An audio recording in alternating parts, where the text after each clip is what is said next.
நம்ம நெல் வயல்களில் பூட்டு வரும்போதே எலிகள்லாம் குடியேறும். புதுசாக வலைகள் பறிக்கும், மண் தள்ளி இருக்கும். வெளியிலேருந்து பெருச்சாளி, எலி, அணில், எல்லா மயில் முதற்கொண்டு எல்லாத்தோடைய தொந்தரவுகளும் இருக்கும். விதைக்கிறதுக்கு வர்றாங்களோ இல்லையோ, அறுவடைக்கு எல்லாமே மொத்தமாக வந்து சேர்ந்துருவாங்க. அப்படி விவசாயிகள் சந்திக்கக்கூடிய ஒரு முக்கியமான பிரச்சனை என்னென்னா, அந்த எலி வெட்டு, எலிகளோட தொந்தரவு. நெல் வயல் மட்டும் கிடையாது, நம்ம பயிர் செய்யக்கூடிய காய்கறி பயிர், குறிப்பாக அந்த வெயில் காலத்தில் வெள்ளரி, தர்பூசணி, இந்த மாதிரி செடிகள், மற்ற எல்லா செடிகள், கடலை எல்லாத்துலேயுமே எலிகளோட தொந்தரவு அதிகமாக இருக்கும்.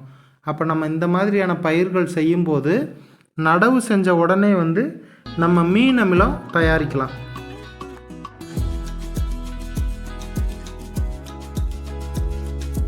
என்னடா மீன் அமிலம் தயாரிக்கலான்ட்டு இவன் எலியை காட்டுறானே அப்படின்னு நினைக்கிறீங்க. எலி அமிலமும் தயாரிக்கலாம். மீன் அமிலத்தை விட நல்ல எஃபெக்டிவாக இருக்கும்.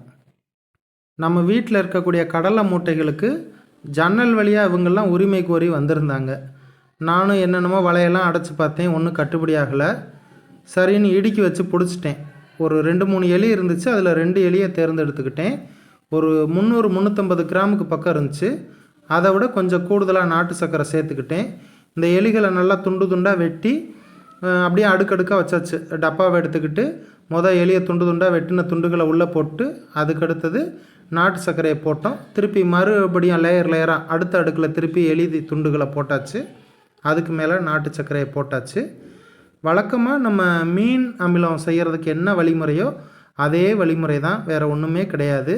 இந்த எலிகளை துண்டு துண்டாக நறுக்கி நாட்டு சர்க்கரையோடு போட்டு இறுக்கி மூடி வச்சாச்சு. இது எப்படி உங்களுக்கு தெரியும் அப்படின்றீங்களா? நம்மாழ்வார் ஐயாவோட காணொளி பார்க்கும்போது அதில் ஐயா ஒரு இடத்துல இந்த மாதிரி சொன்னதாக ஒரு ஞாபகம் இருந்துச்சு. ரொம்ப நாளைக்கு முன்னாடி பார்த்தேன். சரி, ஐயா சொன்னது எதுவுமே சரியாக தான் இருக்கும், அதை நம்ம வாழ்நாளில் பின்பற்றி இருக்கோம், அதனால இதை செஞ்சு பார்ப்போம் அப்படின்னு தோணுச்சு. அதனால் அந்த எலியை துண்டு துண்டாக நறுக்கி எலி அமிலம் செஞ்சாச்சு. பூட்டி வச்சுட்டு ஒரு வாரம் மட்டும் 2 நாளைக்கு ஒருக்க அப்படியே குலுக்கி வச்சோம். அந்த டப்பாவை குலுக்கணும். சர்க்கரையும் அந்த எலி துண்டுகளும் ஒன்றா சேரட்டுன்னு. அதுக்கப்புறம் தனியாக நாய், பூனைகளுக்கெல்லாம் எட்டாமல் வச்சாச்சு. 20-21 நாள் கழித்து பார்க்கும்போது எலி அமிலம் நல்லபடியாக உருவாகி இருந்துச்சு. இந்த எலி அமிலத்தை நம்ம வேர் வழியாக கொடுக்கணுன்னு அவசியம் கிடையாது. இலை வழியாக தெளித்தோம்னா அந்த எலி அமிலத்தோட வாசத்துக்கு எலிகள் நிச்சயமாக வராது. நான் கடலைக்காட்டுலையும் செஞ்சு பார்த்துருக்கேன். அதே போல் இப்போ வெள்ளரி காட்டுக்கும் செய்யலான்னு செஞ்சு வச்சுருக்கோம். இதை வழக்கமாக நம்ம மீன் அமிலம் தெளிக்கிற மாதிரி 10 லிட்டர் தண்ணிக்கு 50 ml தெளித்தா போதும். எல்லா பயிர்களுக்கும் தெளிக்கணும்னு அவசியம் கிடையாது. எலி நடமாட்டம் அதிகமாக இருக்க பகுதிகள்லையும் வரப்பை சுற்றியும் இந்த அமிலத்தை தெளிச்சிட்டோம்னா இந்த வாடைக்கு எலியோ அணிலோ வராது. அதனால் நீங்கள் செஞ்சு பாருங்கள். நான் செஞ்சு பார்த்துருக்கேன். நமக்கு எலியோட தொந்தரவு கொஞ்சம் குறைஞ்சிருக்கு. உலகம் முழுவதும் உழவர்கள் உற்பத்தி செய்யக்கூடிய தானியங்களில் 1/3 பங்கை கொறிக்கும் விலங்குகள் மட்டுமே சாப்பிட்றதா ஒரு ஆய்வறிக்கை சொல்லுது. அப்படி நம்மளுடைய உணவு தானிய உற்பத்தியை அதிகமாக பாதிக்கக்கூடியது கொறிக்கும் வகை விலங்குகளான எலி, அணில், பெருச்சாளி, இந்த மாதிரியான உயிர்கள் தான். அப்படிங்கும்போது நம்ம இந்த எலி அமிலத்தை செஞ்சு முன் தயாரிப்பாக வச்சுக்கலாம். 6 மாதம் வரைக்கும் இது நமக்கு கெட்டு போகாமல் நல்லாவே இருக்கும். தேவைக்கு தகுந்த அளவுக்கு மட்டும் எடுத்துக்கிட்டு மீதியை காற்று போகாமல் ஒரு டப்பாவில் அடைச்சி வச்சிடலாம். இப்போ இந்த அமிலத்தை நான் வடிகட்டுறேன். வழக்கமாக இது போல் ஒரு சல்லடை மாதிரி இருக்கக்கூடிய பயன்படுத்தாத ஒரு சால் துணியை வச்சு தான் வடிகட்டுறோம். அந்த எலியோட தசைகள்லாம் இன்னுமே கூட நல்லா சின்னதாக வெட்டி போட்டிருக்கலாமான்னு தோணுச்சு. நீங்கள் வெட்டும்போது இன்னும் கூட நல்லா சல்லியாக நொறுக்கியிருக்கலாம். அப்படி நொறுக்கணும்னா இன்னும் சீக்கிரமாகவே அந்த எலி அமிலத்தோட வீரியம் இருக்கும்னு நான் நம்புகிறேன். இதை புழிஞ்சு எடுத்துக்கிறோம். நம்ம வழக்கமாக மீன் அமிலம் எப்படி புழியுவோமோ அதே மாதிரி தான் அந்த எலி அமிலம் புழிஞ்சோம். ஒரு 2 எலி, எனக்கு ஒரு 1/2 லிட்டர் அளவுக்கு எலி அமிலம் கிடச்சிச்சு. நம்ம வேளாண்மை துறையிலேருந்து பயிற்சி மாணவர்கள் வந்திருந்தாங்க. அவங்க கூட அதை கேட்டுட்டு ரொம்ப ஆச்சரியப்பட்டாங்க. எலி அமிலத்தை பார்க்கணும் அப்படின்னாங்க. அதனுடைய தன்மை, அதனுடைய வீரியம் எப்படி இருக்குன்றதையும் கேட்டாங்க. அவங்களுக்கும் நாங்கள் அதை சொன்னோம். இந்த மீதம் இருக்கக்கூடிய கழிவுகளை பக்கத்தில் இருக்கக்கூடிய அந்த தென்னங்கன்றுகளுக்கு பயன்படுத்திட்டோம். அது நம்ம கையில் தொடுறதுக்கு கொஞ்சம் ஒரு மாதிரி இருந்தது. அதனால கையில் ஒரு நெகிழி உரையை மாட்டிக்கிட்டு அப்படியே இந்த கழிவுகளை பூரா நல்லா பிழிஞ்சு எடுத்துட்டு மீதியை மரத்தடியில் போட்டு புதைச்சி வச்சாச்சு. இந்த மீன் அமிலத்தை பயன்படுத்தினவங்களுக்கு தெரியும், இது பஞ்சாமிர்த வாடை அடிக்கும். ஆனால் அதை தண்ணியில் கலக்கும்போது மட்டும்தான் லேசாக ஒரு கவுச்சு அடிக்கும். அதுவும் ரொம்ப தாங்க முடியாத அளவுக்குலாம் இருக்காது, சும்மா லேசாக இருக்கும். அதே மாதிரி தான் இந்த எலி அமிலமும் இருந்துச்சு.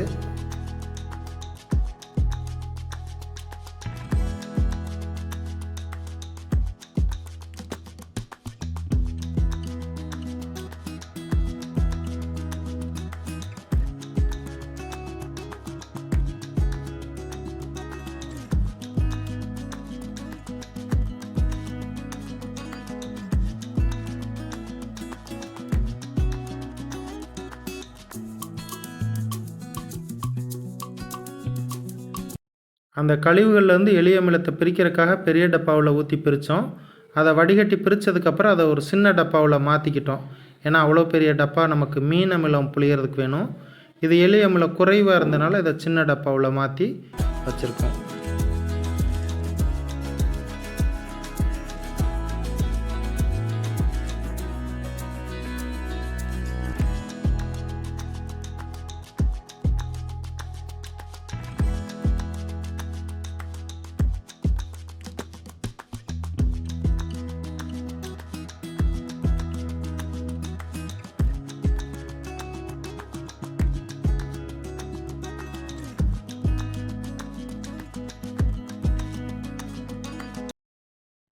அடுத்து மீன் அமிலத்தை நம்ம வடிகட்டி வச்சுக்கிறோம். இதை இலை வழியாகவும் தெளிக்கலாம், வேர் வழியாகவும் பாசனத்தின் மூலமாக தண்ணியில் கலந்தும் கொடுக்கலாம். மீன் அமிலம் எப்படி தயாரிக்கிறது, எந்த அளவில் பயன்படுத்துறது, எந்த விகிதத்தில் தண்ணியில் கலந்து தெளிக்கிறது அப்படிங்கிற சம்மந்தமான வீடியோ ஏற்கனவே நம்ம போட்டிருக்கோம். பார்க்காதவங்களுக்கு டிஸ்கிரிப்ஷனில் கொடுக்குறோம், பாருங்கள். நம்ம சேனல் உங்களுக்கு பிடிச்சிருந்துச்சுன்னா நம்ம சேனலை மறக்காமல் சப்ஸ்கிரைப் பண்ணுங்கள். இந்த வீடியோ உங்களுக்கு பிடிச்சிருந்துச்சுன்னா லைக் பண்ணுங்கள். இந்த வீடியோ உங்கள் நண்பர்கள் உறவினர்களுக்கு பயன்படும்னு நினச்சின்னா அவங்களுக்கு மறக்காமல் ஷேர் பண்ணுங்கள். நம்ம சேனலோட நோக்கம் என்னன்னு நான் உங்களுக்கு சொல்லிடுறேன்.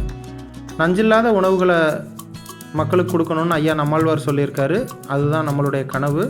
நஞ்சில்லா உணவுப் பொருள்களை நம்ம தோட்டத்தில் உற்பத்தி செய்கிறோம், அதை அப்படியே மதிப்பு கூட்டி நேரடி விற்பனையும் செய்கிறோம். அதுக்காகத்தான் இந்த சேனலை நாங்கள் தொடங்கியிருக்கோம். இந்த வழிமுறை உங்களுக்கு பிடிச்சிருந்துச்சுன்னா நீங்கள் ஒரு விவசாயியாக இருந்தால் நீங்களுமே யூடியூப் சேனல் ஆரம்பிங்க, உங்களுடைய உற்பத்தி பொருட்களை விற்பனை பண்ணுங்கள். நன்றி.